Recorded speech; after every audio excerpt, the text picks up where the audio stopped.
நானாவது எய்ம்ஸ்ல இருக்கக்கூடிய கல்லதான் தூக்கி காட்டினேன். நீங்க எதை தூக்கி காட்டினீங்க? எதமா காட்டினாரு? பல்ல காட்டுறாரு, பல்ல காட்டுறாரு. நானாவது எய்ம்ஸ் கல்ல காட்டினேன்.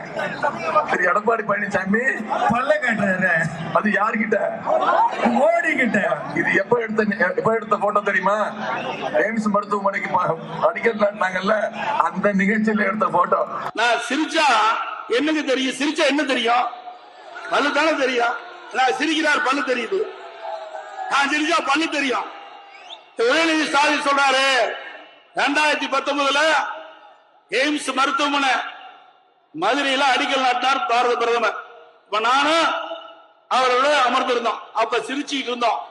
அத உதயநிதி ஸ்டாலின் கொச்சைப்படுத்தி அவரு பல்ல காட்டிட்டு இருக்கான்னு சொன்னாரு. நீ என்னத்தை காட்டுற? நீ என்னப்பா காட்டுற?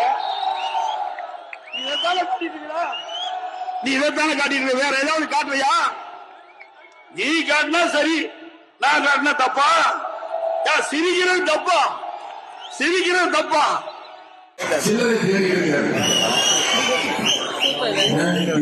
ஒரு போட்டோ யார் காலையாவது நான் வீட்டு மாதிரி ஒரு போட்டோ காட்டுங்க. நான் அரசியல் கலந்துக்கணும். இந்த மாதிரி கால பூச்சி அதான் தலைவர் இவர் எப்பவுமே எடப்பாடி பழனிசாமி கூப்பிட மாட்டாரு. பாதம் தாங்கி பழனிசாமி, பாதம் தாங்கி பழனிசாமி. இவர் என்ன பத்தியும் நம்முடைய தலைவரை பத்தியும் நம்முடைய இயக்கத்தை பத்தியும் பேசிட்டு இருக்காரு. இதற்கெல்லாம் பதிலடி கொடுக்கணும்னா வர்ற ஏப்ரல் 19 நீங்க தயாரா இருக்கணும்.